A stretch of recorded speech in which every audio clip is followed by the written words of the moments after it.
Okay, in this video, we're going to talk about when to know you're ready to have the talk. And first, let's start off by defining what the talk is. It is basically you and your ex talking about what went wrong last time and what you can do to fix it this time. While you may be tempted to have this talk right up front and make sure that everything is out in the open before you put yourself out there again, it is better left for later. That is, unless your ex also wants to try to make things work. The talk only helps when both people are ready to start working on the relationship. If you try to talk to your ex too soon, it may result in pushing them away.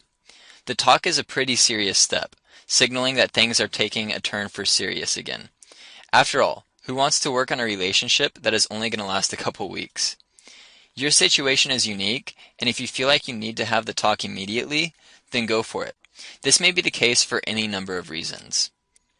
Most often, the talk should be your first move when trying to repair a broken marriage, or you are the person who broke things off and your ex is still interested in you.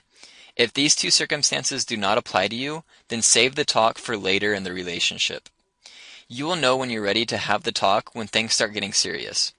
You do not have to wait for a marriage proposal to do this. Just wait long enough to be sure that the relationship is going to be worth salvaging. If you start to have the talk and your significant other is not interested, hold off a bit longer.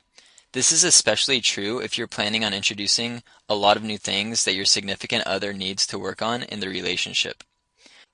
When you do have the talk, make sure that it is productive. Avoid setting a time and a place to talk. Try to let it come up naturally. Make sure that you both have the time and are not rushed, but telling the other person that we need to talk later only puts undue pressure on an already stressful situation. Rather than concentrating on the things that went wrong in the relationship, talk about what you need from the person to be happy in your current relationship. Leave the old relationship out of it as much as possible. The things you want to change may come from the past, but be sure not to use examples from your failed relationship unless absolutely necessary. For example, if your ex was constantly doing things with their friends and leaving you feeling left out, during the talk, say something like, I need to feel more included in your life. Can we do things together with your friends sometimes so that I can get to know them? Make your request sound like a positive thing, not a condescending remark. Here are some tips to help you have a successful talk. Cover all the important or deal breaker points. Concentrate on positives, what you can do to improve the relationship instead of what didn't work before. Make sure you have enough time and are both in the right frame of mind, like on a walk home from a romantic dinner. Take cues from your significant other about whether it's time to have the talk. Avoid being too intense, but don't back down on things that are important to you. Don't use this as an opportunity to bring up every pet peeve you've ever had. End on a positive note. Tell them how happy you are that things are working out between you and that you want to be sure they continue to work out. Once you have the talk and your significant other is receptive to the idea of working on the relationship, it is time to start over with a fresh outlook on the relationship. You may choose to seek counseling as a couple at this point, depending on the issues that you are trying to work through. But keep in mind that couples counseling will only be beneficial if you're both committed to it. If you need to seek counseling for something personal that you're working through, you may choose to have your significant other join you with the permission of your therapist. This can really help you bond and understand one another. Outside of counseling, though, make sure that you are not making the same mistakes that you made in the relationship before. And if you start seeing your significant other falling back into the ruts that they agreed to work on, remind them gently. When nurturing a new relationship, remember to pick your battles. Before starting a fight or even a discussion, stop and think about what you are upset about.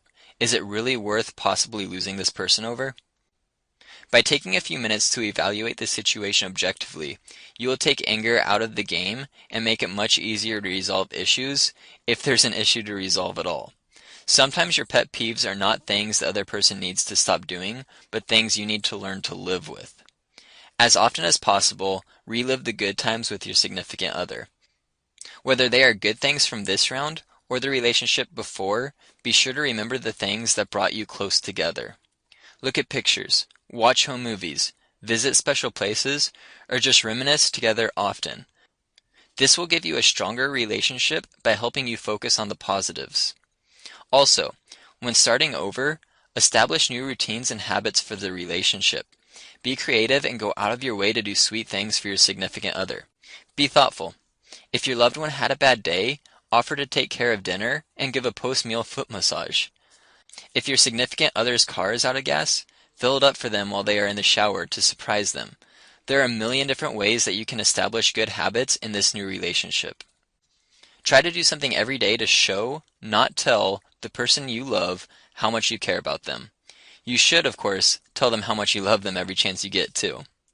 Starting a relationship outright is as important the second time as the first.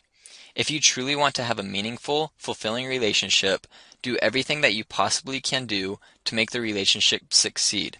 Your loved one will either reciprocate or reject what you are trying to do, which will be your signal that things are not working out. Above everything else, remember how much fun it is to fall in love and relive that with the person that you love every day. Keeping the relationship fresh is as important as anything else when it comes to having a long, lasting relationship.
Do not think that making a relationship work means that it always has to be just the two of you.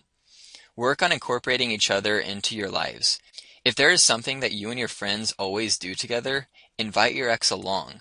This can be a good way to get to know each other again without the pressure of a dating situation. Now you need to know the right kind of date. When you're trying to get to know someone, or in this case, get reacquainted with them, choose the right kind of dates. You want to be able to talk and enjoy each other's company. Movies, plays, loud clubs, and other places where it's hard or impossible to communicate effectively shouldn't be on the list of places that you visit regularly while trying to get to know each other again. The next thing is to get active. While candlelight dinners are nice, there is something to be said about getting out and doing something active. Not only does it help put you both in a better mood by boosting endorphins, it helps break the ice and give you something to talk about other than your relationship. Learn to ice skate, go bowling, take a helicopter tour of the city.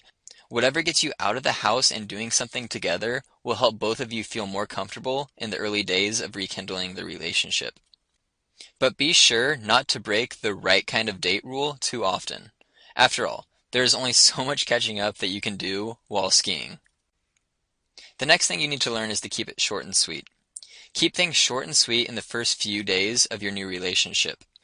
Long moonlit walks on the beach may need to be saved for later.